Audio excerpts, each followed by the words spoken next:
নমস্কার। ভাবতে অবাক লাগে কিভাবে রক্ত কথা বলে, কিভাবে এক প্রজন্ম থেকে আরেক প্রজন্মে ছড়িয়ে পড়ে কেবলমাত্র রূপই নয়, গুণও। ঠিক যেমন নদী আঁকাবাঁকা পথে এগিয়ে গিয়ে মেলে এক বৃহৎ সাগরে, তেমনি প্রজন্মের থেকে প্রজন্ম মিলিয়ে এগিয়ে যায় সে গুণরাজি এবং তা মেলে এক বৃহৎ মানব সাগরে। শ্রীমতী বীণাপাণি দাস, 90 বছর বয়স, পারিবারিক সূত্র বাঁধা আছে ওপার বাংলার ফরিদপুরে। এই বয়সেও নিজে উঠে অতিথিদের জন্য রান্না করেন এবং সে রান্নার স্বাদ ভোলার নয়। তার কন্যা পলি সেন, যিনি একবার তাঁর হাতের রান্না খেয়েছেন, বলে নাকি ভুলতে পারবে না। তার কন্যা সহেলি সেন, কথিত আছে যে নারী রাঁধে সে চুলও বাঁধে। স্নাতকোত্তর করেছেন রসায়নে, ভরতনাট্যমে বিশেষ পারদর্শী, অন্য নাচও শিখেছেন। তাছাড়াও একটি কন্যা সন্তানের মাতা। এছাড়াও তিনি ভালোবাসেন রান্না করতে। সেই রান্না তিনি মূলত শিখেছেন তার মায়ের কাছ থেকে। ওই যে বলছিলাম, এক প্রজন্ম থেকে আরেক প্রজন্মে কিভাবে ছড়িয়ে পড়ে গুণ মানুষ বুঝতে পারে না। সেই জন্যই মনে হয় কোথাও মিছা এ দর্শকের দরবারে নাম। এ সিরিজের নাম হওয়া উচিত ছিল বোধহয় মায়ের স্পর্শ। কারণ বেশিরভাগ অতিথি যারা এসছেন তারা নিয়ে এসেছেন তাদের মায়ের হাতের ছোঁয়া, তাদের মায়ের শেখানো রান্না। সেখানেই বুঝি সার্থকতা লস্ট অ্যান্ড রেয়ার রেসিপিজের এই সিরিজটির।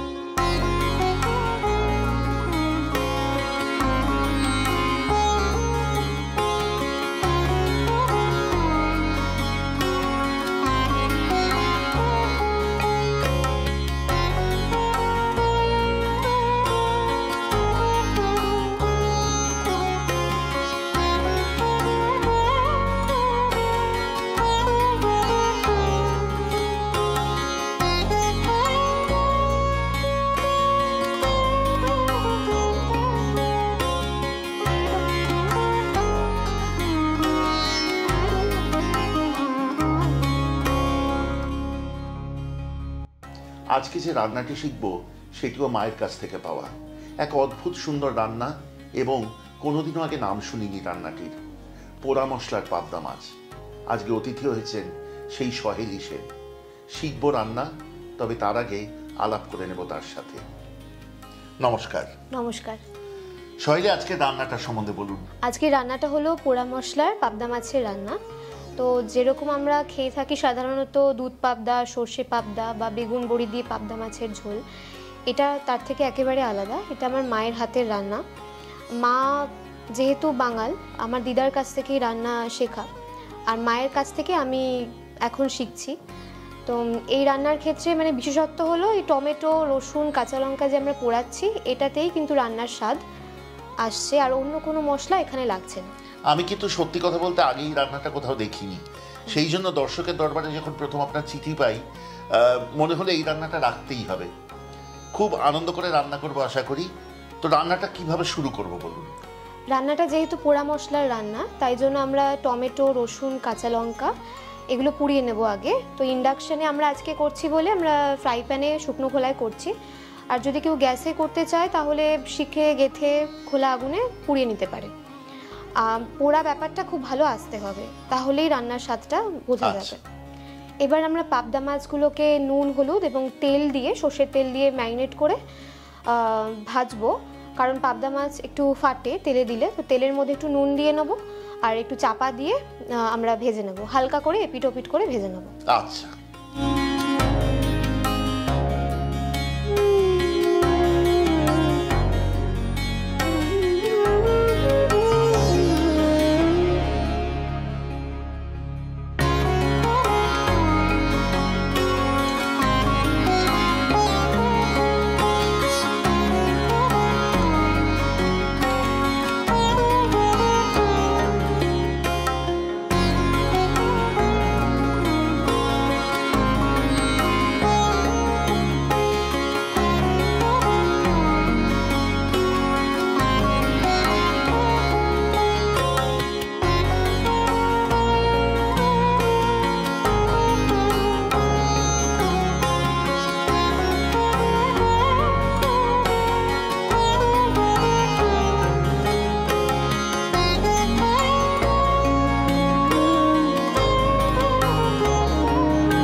দাদা মাছটা নুন তেল হলুদ দিয়ে মাখানো হয়ে গেছে, এবার আমরা একটু তেলের মধ্যে নুন দিয়ে দেবো, না হলে পাবদা মাছ খুব ফাটবে। আচ্ছা,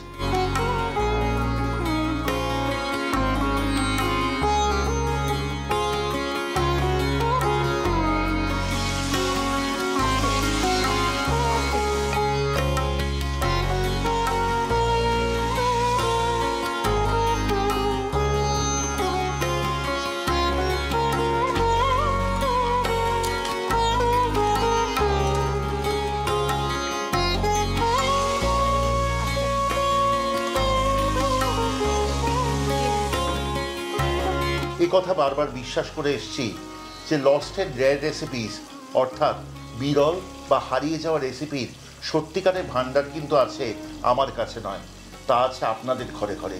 সেই জন্যই আনা দর্শকের দরবারে সিরিজ।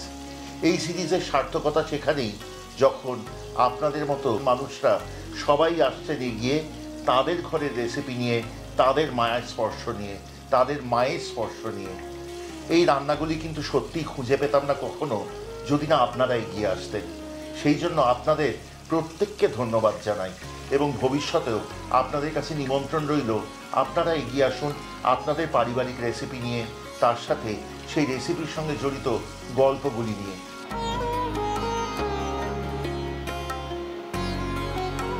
মাছ তো ভাজা হয়ে গেল, এবার পোড়া মশলার জন্য যা আমরা করে রেখেছিলাম কাঁচা লঙ্কা রসুন টমেটো সেটাও ঠান্ডা হয়ে গেছে, এবার আমরা ওটাকে বেটে নেব।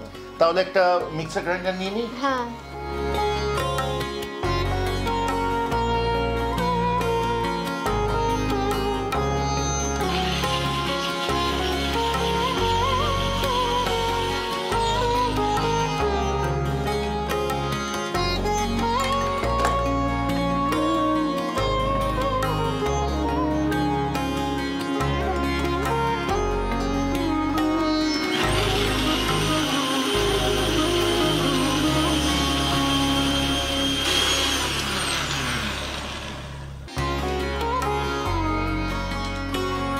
সহেলি এবার বলুন।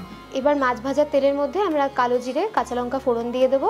আচ্ছা, তারপর একটা সুন্দর গন্ধ বেরোলে আমরা আদা বাটা লঙ্কা বাটা দিয়ে কষিয়ে তারপর বেটে রাখা মশলা দিয়ে একটু ভেজে নেব। আচ্ছা,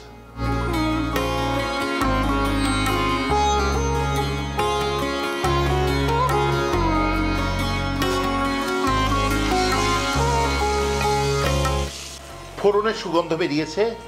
এবার দেব 1 টেবিল চামচ আদা বাটা, 1 টেবিল চামচ শুকনো লঙ্কা বাটা এবং খুব অল্প জল। কাঁচা গন্ধ চলে যাওয়া অবধি মশলা কষাতে থাকুন। এই সময় মশলায় যোগ করুন 1 টেবিল চামচ পরিমাণ হলুদ,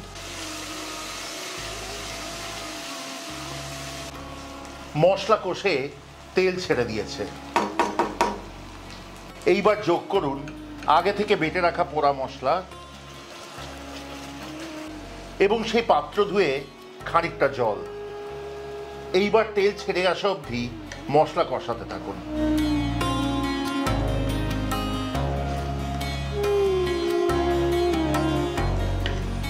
এই পর্যায়ে যতক্ষণ মশলা কষে ঝোল ঘন হচ্ছে আপনাদের কাছে অনুরোধ করব, কেমন লাগছে আজকের পর্বটি এবং আমাদের দর্শকের দরবারে সিরিজের অন্যান্য পর্বগুলি দয়া করে আমাদের কমেন্টে লিখে পাঠান।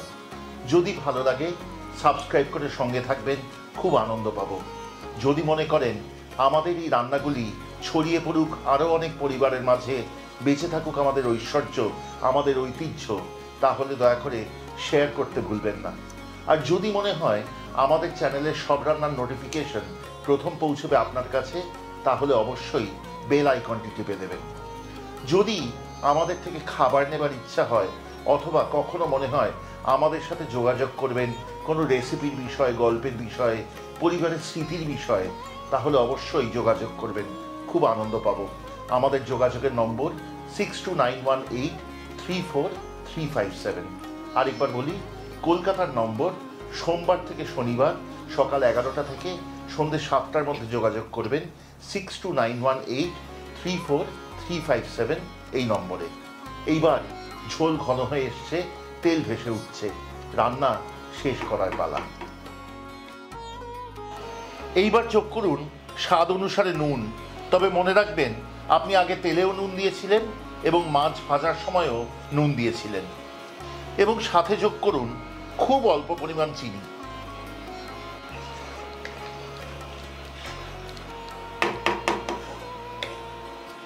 এইবার খুব সাবধানে ছেড়ে দিন মাছগুলি।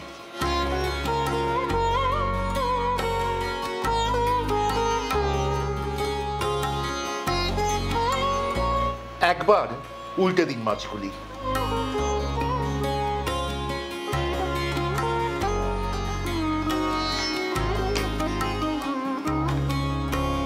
অল্পক্ষণের মধ্যেই দেখবেন মাছ সুসিদ্ধ হয়ে গেছে।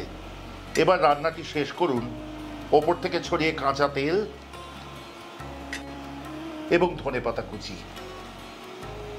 এই রান্না পরিবেশন করুন গরম ভাতের সাথে।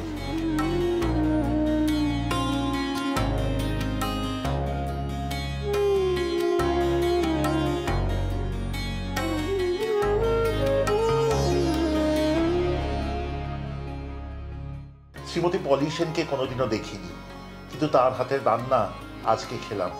আনলেন আমাদের তার কন্যা সহেলি সেন। এই রান্না এত অনবদ্য যে কি বলবো। আপনারা প্রত্যেকে বাড়িতে করবেন, তবেই কিন্তু সার্থক হবে আমাদের এই প্রচেষ্টা। এবং ধন্যবাদ জানাই সহেলিকে, যিনি আমাদের কাছে তুলে ধরেছেন তার মায়ের এই রান্না। অনেক ধন্যবাদ সহেলি, নমস্কার। খুব ভালো লেগেছে আমার এখানে এসে দর্শকের দরবারে। আর এটা যেহেতু মায়ের রেসিপি, আর এটা সবার সামনে তুলে ধরতে পেরে আমার মনে হচ্ছে কোথাও না কোথাও মাকে খুব আনন্দ দিতে পেরেছি। মা যখন দেখবে এটা, মা খুব খুশি হবে। খুব ভালো থাকবেন, আপনার মাকে আমার শুভেচ্ছা জানাবেন। ভালো থাকবেন আপনারাও, এবং অবশ্যই বাড়িতে করবেন এই পোড়া মশলার পাবদা মাছ। দেখবেন আনন্দ পাবেন সব প্রিয়জনেরা। ধন্যবাদ।